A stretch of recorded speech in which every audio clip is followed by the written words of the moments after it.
the streaming world of what he believes to be of quality. But there is, unseen by most, an episodic horror-based TV show. A show that still holds up. A show called Tales from the Darkside.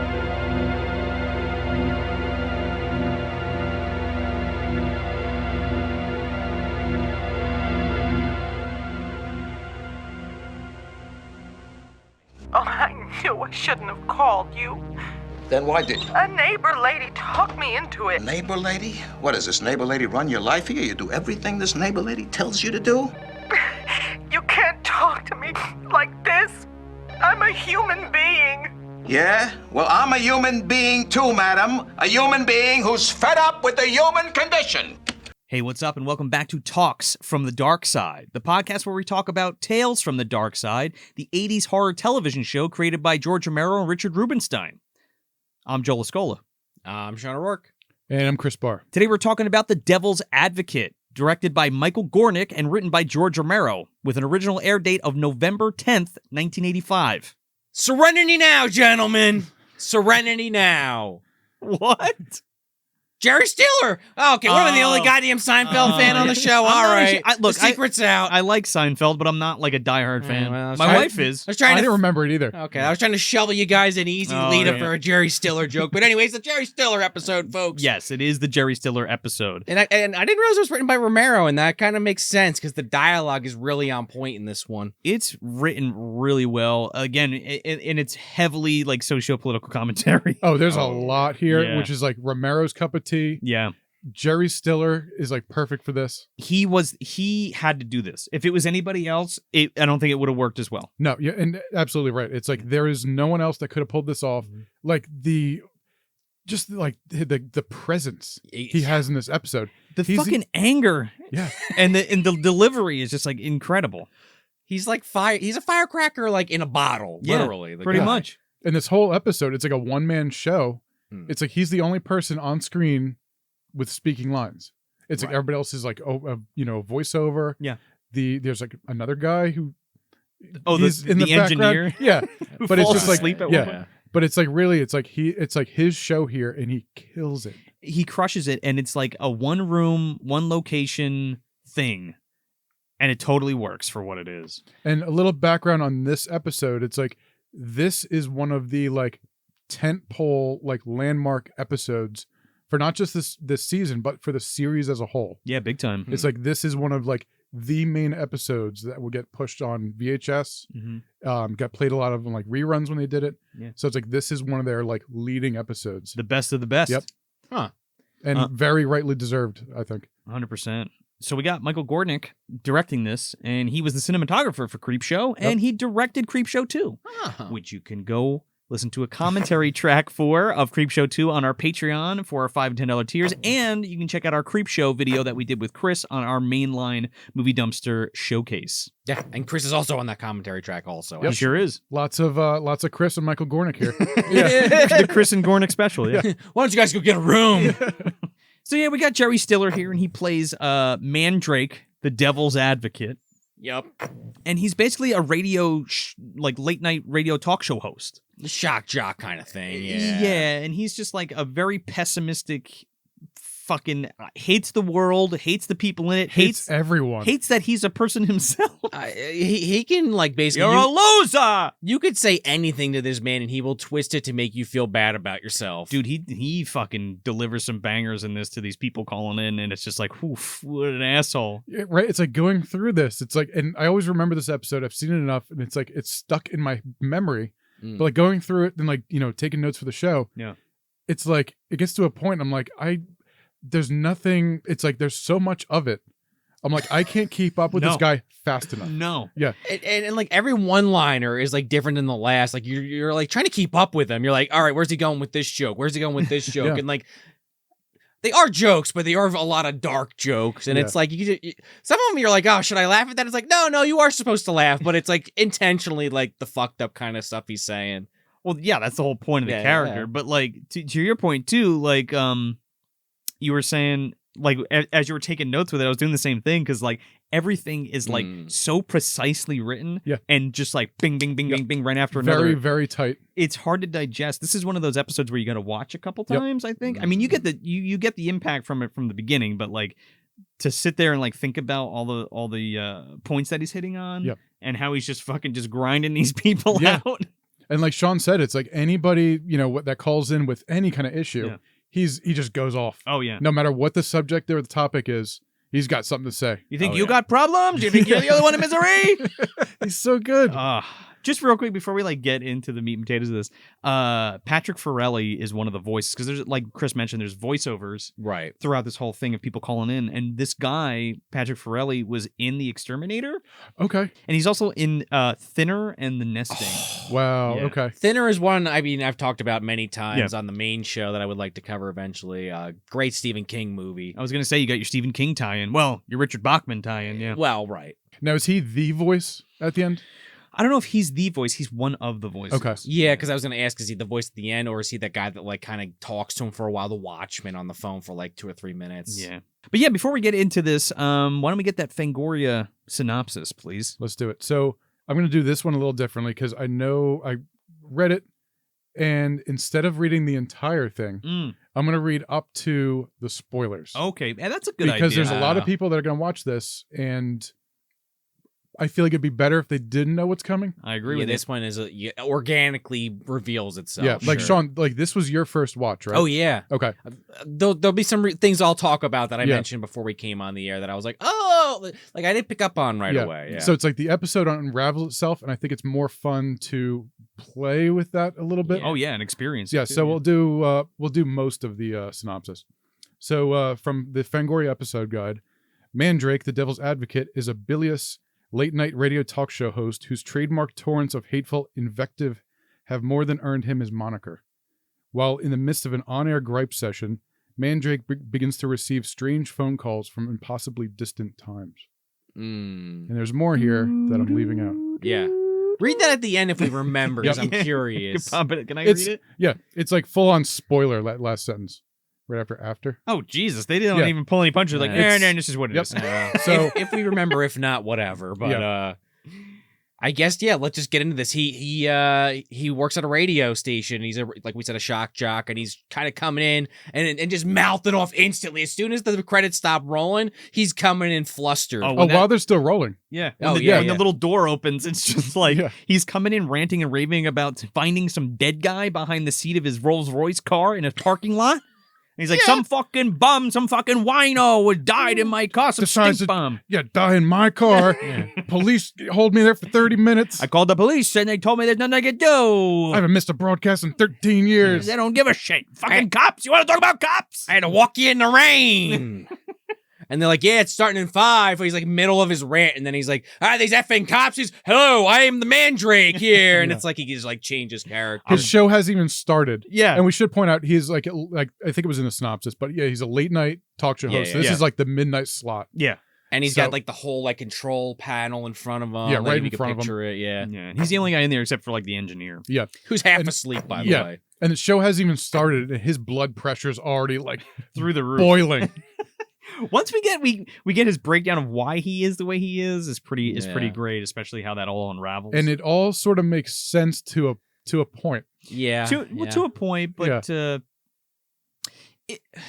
and I think that's what makes it so interesting.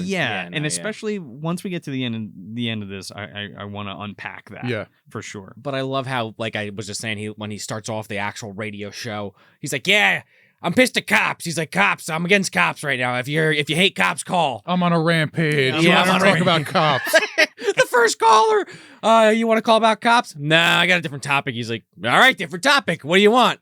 All right, I'm getting old here. Come on, like he belittles people and berates them if they're like taking too long. Oh, it's so good because he's like, well, you want to talk about cops? And she's like, oh no, I want to talk about the job thing. He's what job thing? He's like the lost job. He's like called unemployment. And just ripping into this woman. Oh, she's like, my husband was a pipe fitter for 24 years. He's like, 24 years a pipe fitter? He's like, it's a fucking pipe fitter for 24 minutes. You should be happy he lost his job. Go out, have a fancy dinner, eat some escargot and fancy champagne, you fucking loser, and enjoy your welfare on the dime that we have to pay. He starts bawling, and my he's like God. laughing at her. And he's like, why did you call then, madam? And she's like, well, then my neighbor lady. He's like, yo, did your neighbor lady? You listen to everything this neighbor lady says? He just is piling on, we man. can't even do it justice. No. It's like he just tears into this woman, It's and so she just want to call some radio show, talk about her husband losing his job. I'm fed up with the human condition. I wonder if her husband was the guy from All Comes Out in the Wash who jumped out the fucking Yeah, it must be. 90th story could window. be, yeah. Oh, he jumped out the window that his friend did wearing fresh laundry.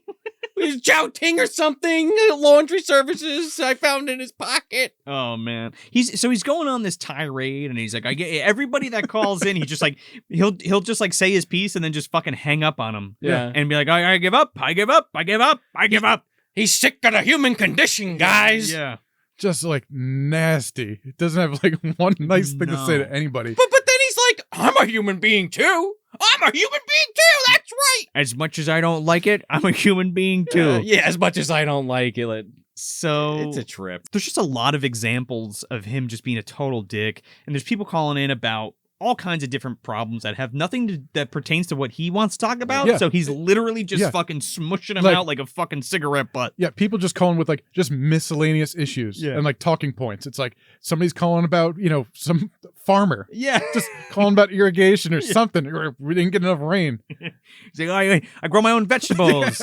You fuck in my own garden. I give up. Get out of my life. I see what's coming and I prepare for it. Not like you fucking loser.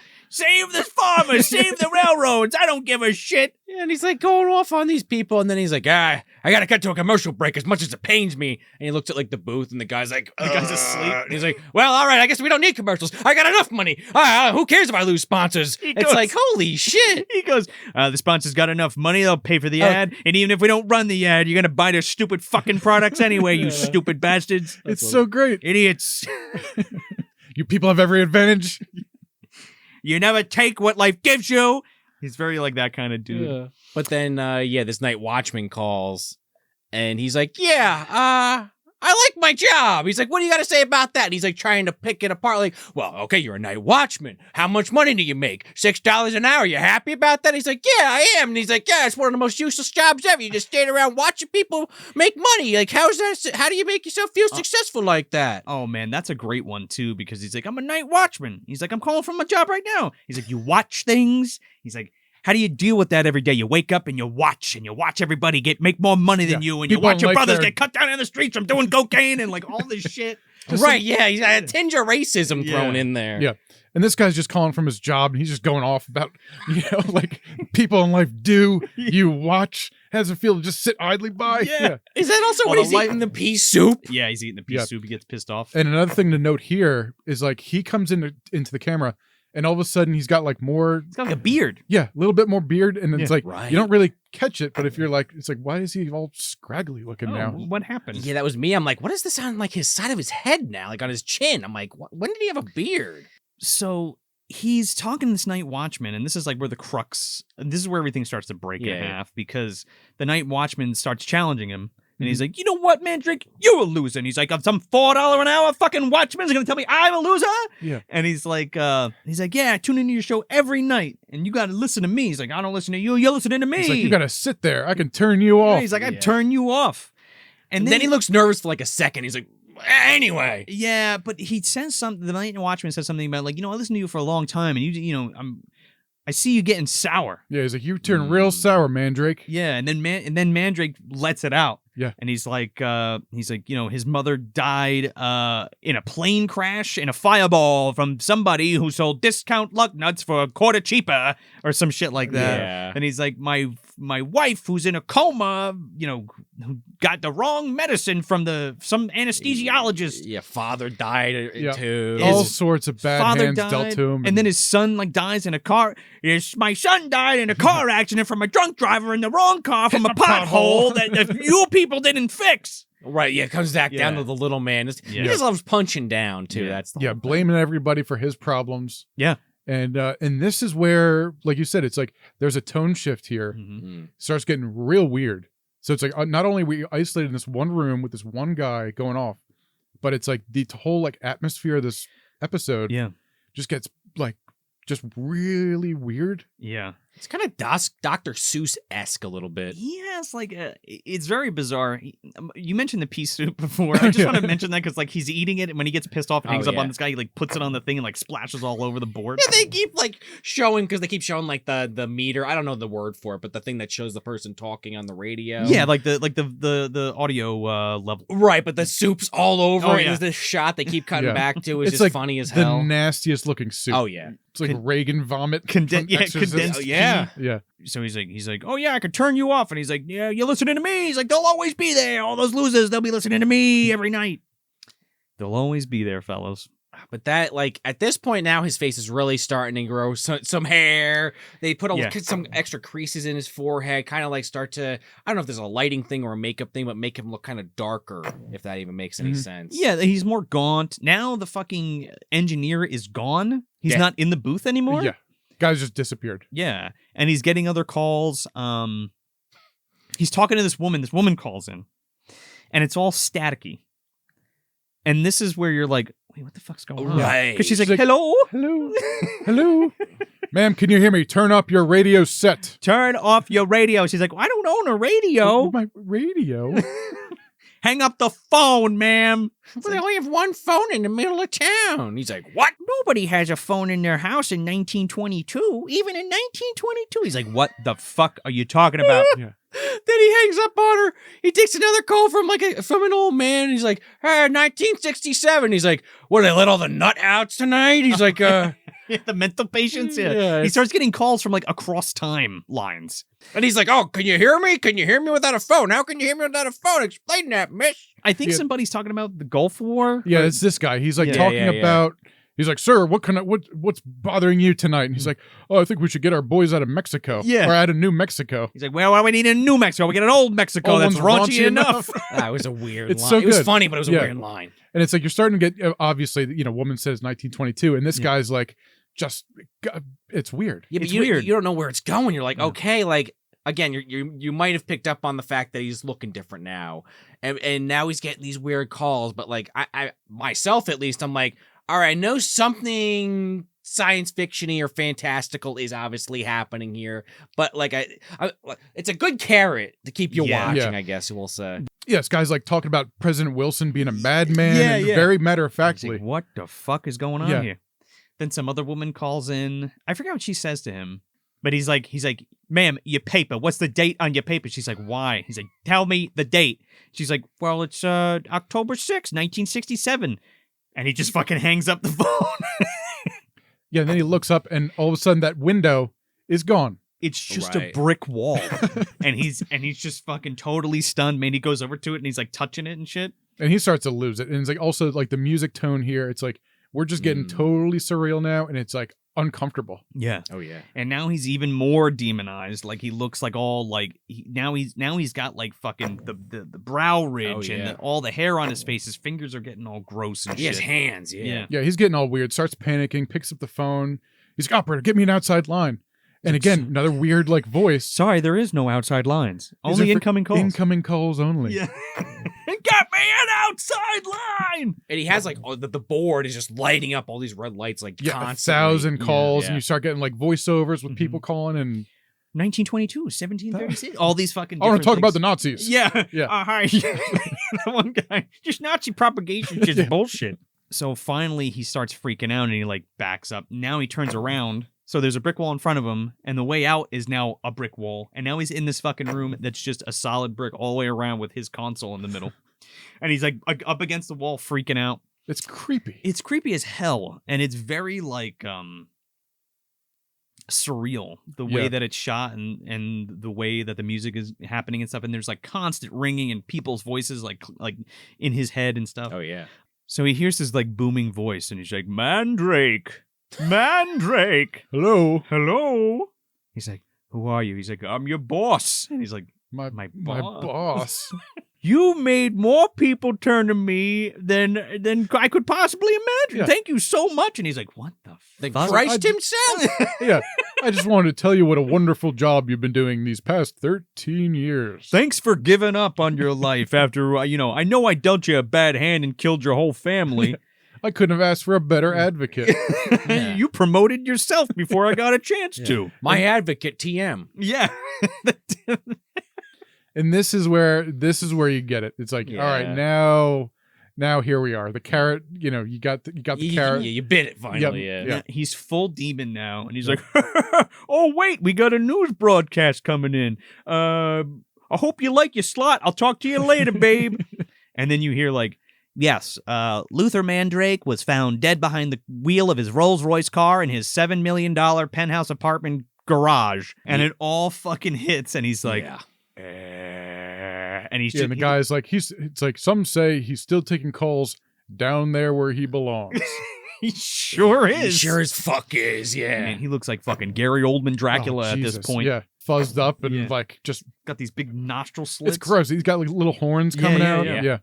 That's his personal hell for the rest of his life. Like, life. His eternal damnation, I guess. I love his answering calls for all eternity. His own personal hell. Yeah, literally. I love how the punchline ends with like swing music. Yeah, it's like The Shining. Or like they're creeping up on you. Yeah. Oh yeah. And there's also like a little bit of that with the guy calling in. Yeah. And just like the way he kind of tears into talk to me. Yeah. Sure, Mr. Mandrake, sir. Yeah, George has definitely gotten that style of writing down pat between those two. It's so good. And it even reminds me of stuff like the amusement park. Did you see that? Yeah. We did a ripe on that if you guys want to check that out when they dropped it, but it's very similar to that. But yeah, so this closes out with him just like zoning out, and all the fucking lights are blinking and everything. All the voices are going crazy. He's like, 100 lights. Oh yeah. All people calling in. There's more voiceovers. Yeah. What's the flame? Yeah. They'll always be there. Always be there. He's got like full like demon hands now on the board, touching his fucking dirty soup. That's it's like gross. Bubbling. Yeah. Now like the thing with the soup, it's like, did it boil? That's what the whole thing is, I think. Like, because he's in hell, so it's like, there's like, it's just more like visual cues. Yeah. So what did we think about this episode? I love this episode. Yeah. It's like, even though this is one of like their bigger episodes, like the tentpole ones, it has every right to be one of the most featured Tales from the Darkside episodes. It's like just tight. It's well written. It's well directed, acted, all of that across the board. It's fantastic. It's lightning in a bottle for this series, honestly. Yeah. Yeah, I like this one a lot. Definitely not one of my favorites again, but I could definitely see what Chris is saying and what, I guess, the general public that like this show are saying, or I guess just the Tales people in general, that this is one of the higher up their episodes. I could totally see that. I mean, Jerry Stiller always knocked it out of the park. Again, R.I.P. to him. I don't know why I point at the camera for that. He's not watching. He's dead, but we loved you, Jerry. He's watching from down there. From down there. Oh, God, I hope he's not. Taking Poor our Jerry calls. Stiller. Jerry Stiller's there like, what? Where are you calling from? He's like, this is Sean from Movie Dumpster. Yeah, I'm going to call him to talk about farmers. Of all Let me the tell you things. about farmers. Yeah, not at King of the Hill or Seinfeld, but farmers. But anyway, this was a good one, and I always like when you can have like a single person episode and they pull it off, like Bigelow's Last Smoke. Kind of reminded me of this one a little bit. And the transformation stuff, like, it took me a while to pick up on it, which I guess, of course, was what they were going for. And if you haven't seen this one, like, let us know, like, when you figured it out, or if you already saw it, and like, let us know how long it took for you to figure it out. Again, if you just watch this episode, I guess you know regardless, but just curious. And yeah, the makeup looks really good at the end there, and it's just kind of cool to know that Jerry Stiller fucking sat in the chair and had that stuff applied to him on some level. That's kind of cool too. So yeah, really good one. Speaking of makeup, it won't be the last time, because he's going to come back with his wife Ann Mira and when we do Monsters. Oh yeah. Oh, okay. So we'll get to that one. One Wolf's Family. And also, there's another funny little tie-in with his son's show, Ben Stiller. Everyone knows Ben Stiller. Yeah. So he had a show in like late 80s, early 90s, like the Ben Stiller show. He actually did a parody of this episode. Are you kidding me? So he did a parody of this episode on his show called Low Budget Tales of Horror. I love it so much. I've never even seen it. I found it. It was pretty sure it was on YouTube. And it's like literally like Ben Stiller in the room with the console, taking calls from the devil and like making fun of this episode. Oh my It's great. God. Yeah. It's I like you gotta have to see it I gotta because see of this. this episode. I gotta see wonder this. why that is. I wonder if Jerry was at home like, man, I just did this weird fucking show where I'm in a room ranting and raving about people. That George Romero wrote it. Right? Yeah, but like at the time, I mean, George Romero was hot at the time. Like this is a big thing at the time. Oh, yeah. Tales from Darkside. I think this deserves every end. Like you said, this deserves the notoriety for being one of the kind of flagship episodes for this series. It's really fucking good, and like again, like I just said, like it's like lightning in a bottle for this series because like you have a really great not only actor but character actor, and the way that this episode is drip fed to you is really well put together and well written. And I love the psychosis that he goes through, where this man is completely blinded by hatred and despises the human race and life in general, and also has everything. Okay, he's driving a Rolls Royce. He has like a super expensive apartment. The guy's rich, right? And he's still fucking miserable. Okay, because he's lost his family or something, and like had never like he blamed everybody else for it rather than just accepting it and the unfortunateness of the situation and coming to terms with that. So like I love how he's so fucking tunnel vision, one-sided, pessimistic motherfucker. He didn't even realize that it was him dead in his own car when he came into the office, you know? And then by the time he kind of realizes everything, it finally hits him like a ton of bricks, you know? And I love the through line message of just like, hey, bad shit happens to everybody, you know, but you need to come to terms with it or like, you know, face it or whatever, rather than, you know, sometimes things are just what they are rather than blaming them on other people. Yeah. You know, if you fuck up or somebody else fucks up, you know what I mean? Either you take your responsibility or you have to just roll with the punches of what life throws at you. And Or just yell at people. or you could just be a piece of shit and ruin everybody's lives because like the devil even says to him like, thank you for giving all of these people no hope. And who knows what happened? They could have killed themselves, hurt other people, killed other people. You know what I mean? And like drove them to the dark side for a better, for lack of a better term. There it is. Oh, wow, yeah. So it's just really like the horror and the psychological horror and all of that comes through, and the political commentary comes through, and it's just all fucking so good in this fucking episode. And yeah, it's one of the best. I wish we had more episodes this strong. Yeah. Yeah, I mean, like, this season so far has kind of been all over the place, so I would agree with that. I mean, the last couple episodes have been pretty solid, but the opening of the season was kind of rough, so it's nice to see that so far this middle opening shot has been, like, a little bit better, but, I mean, we got a long way to go. Yeah. But I don't know. I like Spiffy Remo. I like it, but it is a weird fucking episode. It's not what I 100%. think of when I think of what the show should be. No. But it's also nice to dip back into that horror. You know, we got it with, you know, Parlor Floor Front. Yeah. And Halloween Candy. Halloween Candy, yeah. And even like the Satanic Piano's got some of that horror stuff in it. But this, I think this really encompasses what this show is about and the core idea behind it when we did it. Because this feels like it could be a creep show segment. Absolutely. Oh, yeah. You know? So yeah, if you listened last week, you heard all about Chris's new foray into his Midnight Madness showings, where he's showing a bunch of old horror movies, which are fucking awesome, and he's doing it at Basie Center Cinemas in Red Bank, New Jersey. And if you came out to the Evil Dead 2 showing, we want to thank you so much for doing that. And he's got some other stuff coming up. So what do you got coming up? So next one is going to be April 21st, playing Dario Argento's Suspiria. There you Really go. psyched for that one. It's going to be fun. Oh, that's going to be a great one. Yeah, it's going to be a lot of fun. So April 21st, Suspiria, 11 p.m. doors, vendors, trailers, all that. Movie at midnight. Yeah, man, the last one was so much fun, so I'm really looking forward to this one. And you dumpster dwellers should totally go because it's a fucking blast. And it's Suspiria, okay? We just did Evil Dead 2. We got Suspiria. We got some other stuff cooking up. But where can they get tickets? They get tickets at thebasie.org/midnight. And the link is in the description below. So yeah, let us know what you think about The Devil's Advocate in the comments of this video. And please like and share or subscribe if you haven't already. That'd be great. And if you're listening on your favorite podcast app, do us a favor, leave a 5-star review if you can, if you dig the show. And yeah, it helps us out and it helps the show do better. So that'd be great. But until next time, I'm Joe Lascola. I'm Sean O'Rourke. And I'm Chris Barr. Tales from the Darkside is always there, waiting for us to watch it, waiting for us to hit play. Until next time, try to find it on DVD and watch along with us.